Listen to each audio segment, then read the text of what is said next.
Hello mga meses, hello mga mare! For today's video ay ipapakita ko po sa inyo ang aming maliit na tahanan ng aming maliit na balkon.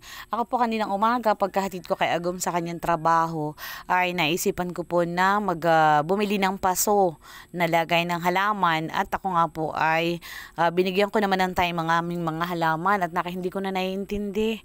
At pagising na po sa umaga ay kami ay gagawin ni Agum pagkakain ay kami po ay maliligo na at papasok na sa trabaho, gabi na dumadating. Ayun nga po, at sabi ko kay Agum, may hatid muna kita sa trabaho at pag uwi ko ay ako'y maghahalaman muna, intindihin ko ating halaman. Ayan pong area na iyan ay akin pong paborito, ang paborito ni Agum. Diyan po kami nagkakape tuwing umaga, diyan kami nagkukwentuhan ng aming mga plano sa buhay. O di po baga mga meses ayos, sana sariwa pa ang hangin. Sabi nung iba, bakit ako pinagmamaigi ang aming bahay? Aba, ay talaga pong pinagmamaigi ko dahil yung aming pinaghirapan. Bagaman po at hindi pa tapos, ay ako po natutuwa at kahit pa paano ay nakikita ko ang aming mga pinagpaguran. Sa ngayon po ay hindi pa natatapos yung mga meses, mga mare. At kami po ay nagpapaaral. May pinapaaral pa kami sa kolehiyo.